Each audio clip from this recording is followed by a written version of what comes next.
সম্মানিত চাকরি প্রত্যাশী ভাই বোনেরা, আশা করি ভালো আছেন। বরাবরের মতো আপনাদের মাঝে আবার একটি নিয়োগ বিজ্ঞপ্তি নিয়ে হাজির হলাম। তো এটা দেখতে পাচ্ছেন যে ৮ই আশ্বিন ১৪৩২ ২৩শে সেপ্টেম্বরে প্রকাশিত হয়েছে এই বিজ্ঞপ্তিটি। তো এটা মনে হয় সম্ভবত দ্বিতীয় বিজ্ঞপ্তি। তো দেখতে পাচ্ছেন যে আহ, দেখতে পাচ্ছেন গৃহায়ন গণপূর্ত মন্ত্রণালয়ের স্মারক নং এত তারিখ ২৫/৩/২০২৫-এর পরিপ্রেক্ষিতে গণপূর্ত অধিদপ্তরের ২০তম গ্রেডভুক্ত নিম্নবর্ণিত শূন্য পদ সমূহের পূরণের লক্ষ্যে বাংলাদেশের স্থায়ী নাগরিকদের পুরুষ ও মহিলার নিকট হতে দরখাস্তের আহ্বান করা যাচ্ছে। তো এখানে দেখতে পাচ্ছেন সর্বমোট ২৬০টি পদ রয়েছে। তো এটা হচ্ছে দ্বিতীয় বিজ্ঞপ্তি। তো অফিসিয়াল ওয়েবসাইট থেকে আপনারা অনুগ্রহ করে দেখে নেবেন। তো এখানে দেখতে পাচ্ছেন যে পদের নাম হচ্ছে অফিস সহায়ক ৮,২৫০ টাকা থেকে ২০,০১০ টাকা, গ্রেড হচ্ছে ২০। এখানে পদ সংখ্যা রয়েছে ১৬১টি। কোনো স্বীকৃত শিক্ষা বোর্ড হতে মাধ্যমিক স্কুল সার্টিফিকেট বা সমমানের পরীক্ষায় উত্তীর্ণ এই যোগ্যতাগুলো লাগবে। তারপরে দেখতে পাচ্ছি নিরাপত্তা প্রহরী ৮১টি পদ রয়েছে। বেতন হচ্ছে ২০তম গ্রেড ২০,০১০ টাকা এবং ৮,২৫০ থেকে শুরু। তো এখানে ৮১টি পদ রয়েছে। ভালো দৈহিক গঠন, সুস্বাস্থ্যের অধিকারী ও সরকার কর্তৃক স্বীকৃত স্কুল হতে অষ্টম শ্রেণী পাশ উত্তীর্ণ। তো তারপরে দেখতে পাচ্ছেন মালি ১৮টি পদ রয়েছে। ৮,২৫০ থেকে ২০,০১০ টাকা, গ্রেড হচ্ছে ২০। বাগানের কাজে ৩ বছরের অভিজ্ঞতা সহ সরকারকৃত স্বীকৃত স্কুল হতে অষ্টম শ্রেণী উত্তীর্ণ। তো এখানে দেখতে পাচ্ছেন মোট পদ ২৬০টি। তো তার আগে বলে রাখি প্রিয় চাকরি প্রত্যাশী ভাই বোনেরা, আমাদের চ্যানেলে যদি নতুন দর্শক বন্ধু হয়ে থাকেন অবশ্যই চ্যানেলটাকে সাবস্ক্রাইব করে রাখবেন, কারণ আমরা সকল ধরনের সরকারি বেসরকারি সব ধরনের নিয়োগ বিজ্ঞপ্তিগুলো যাচাই বাছাই করে সবার আগে দেওয়ার চেষ্টা করি। তো আমাদের এই চ্যানেলটি দেখতে পাচ্ছেন আপনারা, এখানে দেখতে পাচ্ছেন সাবস্ক্রাইব বাটন, অবশ্যই এখানে সাবস্ক্রাইব করে অবশ্যই বেল আইকনে দেখতে পাচ্ছেন ক্লিক করে সবগুলিতে সিলেক্ট করে দেবেন।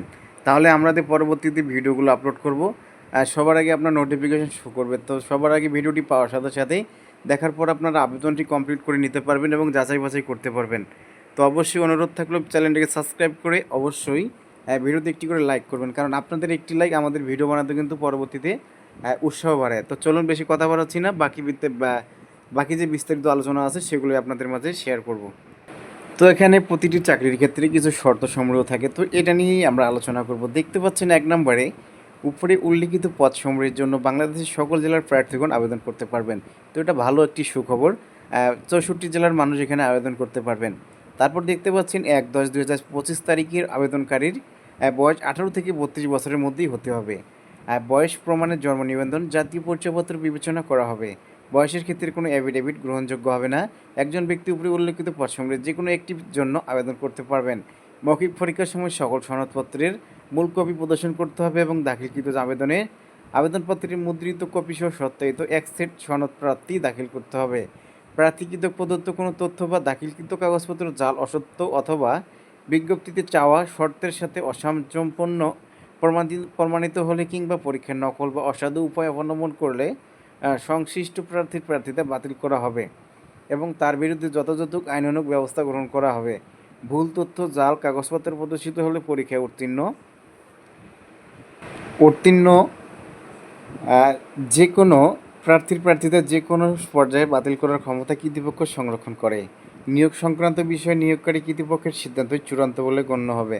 তো দেখতে পাচ্ছেন আবেদনপত্রে ব্যক্তিগত ও সচল মোবাইল নম্বর প্রদান করতে হবে। তো আপনারা সবসময় যে নাম্বারটি ব্যবহার করেন অবশ্যই সেটি দিয়ে দিবেন। তো প্রার্থী নির্বাচন ক্ষেত্রে প্রচলিত সরকারি বিধি মোতাবেক সর্বশেষ কোটা পদ্ধতির নীতি অনুসরণ করা হবে। এ বিজ্ঞপ্তি আংশিক বা সম্পূর্ণ বাতিল করার ক্ষমতা কর্তৃপক্ষ সংরক্ষণ করেন। কর্তৃপক্ষ পদের সংখ্যা বাড়ানো, বাতিল প্রত্যাহারের ক্ষমতা সংরক্ষণ করেন। নিয়োগপত্র জারির পরেও স্বাস্থ্যগত পরীক্ষা ও পুলিশ ভেরিফিকেশনে কোনো প্রকার অসঙ্গতি থাকলে নিয়োগ বাতিল বলে গণ্য হবে। এই নিয়োগ বিজ্ঞপ্তিটি গণপূর্ত অধিদপ্তরের নিজস্ব ওয়েবসাইটে পাওয়া যাবে। তারপরে দেখতে পাচ্ছেন আপনারা আপনারা অনলাইনে কিভাবে আবেদন করবেন এবং অবশ্যই বিষয়গুলোই নিচে দেওয়া আছে, সেটাই বলবো এবার। আবেদনপত্র অনলাইনে গ্রহণ করা হবে। অনলাইনে আবেদনপত্র পূরণ সংক্রান্ত নিয়মাবলী ও শর্তাবলী সম্পূর্ণ এখানে আছে। তো সেটা নিয়ে বলতেছে পরীক্ষার অংশগ্রহণের ইচ্ছুক ব্যক্তি রিকোয়ারমেন্ট pwd.gov.bd ওয়েবসাইটে আবেদনপত্র পূরণ করতে পারবেন। আবেদনের সময়সীমা অবশ্যই নিচে দেওয়া আছে। দেখতে পাচ্ছেন অনলাইনে আবেদনপত্র পূরণ ও আবেদনের ফি জমাদানের শুরুর তারিখ ও সময় ১/১০/২০২৫ সকাল ১০টা। আবেদনটি বর্তমান চলমান রয়েছে। তো অনলাইনে আবেদনপত্র জমাদানের শেষ তারিখ দেখতে পাচ্ছেন ৩১/১০/২০২৫ বিকেল ৫টা পর্যন্ত। তো অনলাইনে আবেদনপত্রের প্রার্থিতার স্বাক্ষর দৈর্ঘ্য 300 × প্রস্থ 80 পিক্সেল, রঙিন ছবি দৈর্ঘ্য 300 × প্রস্থ 300 পিক্সেল স্ক্যান করে নির্ধারিত স্থানে আপলোড করবেন।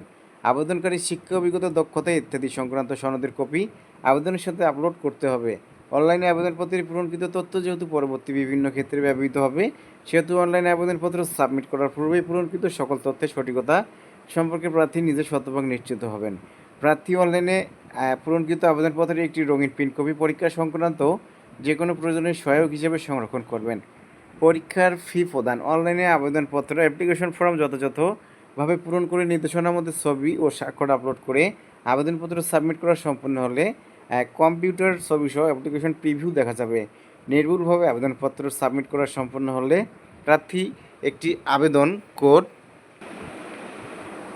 ছবি এবং স্বাক্ষরযুক্ত অ্যাপ্লিকেশন কপি পাবেন। প্রার্থী উক্ত অ্যাপ্লিকেশন কপি ডাউনলোডপূর্বক রঙিন প্রিন্ট করে সংরক্ষণ করবেন। ফর্ম পূরণ করে পেমেন্ট গেটওয়ের মাধ্যমে অনলাইনে আবেদন ফি জমা দিতে হবে। পরীক্ষার ফি বাবদ 50 টাকা, সার্ভিস চার্জ 4 টাকা, মোট 54 টাকা অনলাইনে জমা দিতে হবে। এখানে বিশেষভাবে উল্লেখ্য যে অনলাইনে আবেদনপত্রের সকল অংশ পূরণ করে সাবমিট করা হলেও পরীক্ষার ফি জমা না দেওয়া পর্যন্ত অনলাইনে আবেদনপত্র কোনো অবস্থাতেই গৃহীত হবে না। তো প্রবেশপত্র প্রার্থী বিষয়টি pwd.gov.bd ওয়েবসাইট এবং প্রার্থীর মোবাইল ফোনে SMS-এর মাধ্যমে শুধুমাত্র যোগ্য প্রার্থীদেরকে যথাযথ সময় জানানো হবে। অনলাইনে আবেদনপত্রে প্রার্থী প্রদত্ত মোবাইল নম্বরে পরীক্ষা সংক্রান্ত যাবতীয় যোগাযোগ সম্পূর্ণ করা হবে। উক্ত নম্বরটি সার্বক্ষণিক সচল রাখা, SMS পড়া এবং প্রাপ্ত নির্দেশনা তাৎক্ষণিকভাবে অনুসরণ করা বাঞ্ছনীয়। SMS পরিত আবেদন কোড ব্যবহার করে পরবর্তীতে রোল নম্বর, পদের নাম, ছবি, পরীক্ষার তারিখ, সময় ও স্থানের কেন্দ্রের নাম ইত্যাদি তথ্য সংবলিত প্রবেশপত্র প্রার্থী ডাউনলোডপূর্বক রঙিন প্রিন্ট করে নেবেন। প্রবেশপত্রটি MCQ লিখিত মৌখিক পরীক্ষার সময় অবশ্যই প্রদর্শন করতে হবে। সুপ্রিয় চাকরি প্রত্যাশী বন্ধুরা, তো আজকের মতো বিজ্ঞপ্তিটি এইটুকুই ছিল। তো আবারও দেখা হবে নতুন কোনো বিজ্ঞপ্তি নিয়ে আপনাদের মাঝে সবার আগে। তো ততক্ষণে ভালো থাকবেন, সুস্থ থাকবেন। আর আপনাদের কাছে অনুরোধ থাকলো আমাদের ছোট্ট চ্যানেলটাকে অবশ্যই সাবস্ক্রাইব করে বেল আইকনটি বাজিয়ে দিবেন। বেল আইকন বাজিয়ে দিলে পরবর্তী ভিডিওগুলো আপলোডের সাথে সাথেই আপনারা আপনার নোটিফিকেশন পেয়ে যাবেন। আর ভিডিওতে একটি অবশ্যই লাইক করবেন। আপনার একটি লাইক আমাদের ভিডিও বানাতে কিন্তু উৎসাহ বাড়ায়। তো ভালো থাকবেন, সুস্থ থাকবেন। দেখা হবে আবারও নতুন কোনো ভিডিওতে। ধন্যবাদ।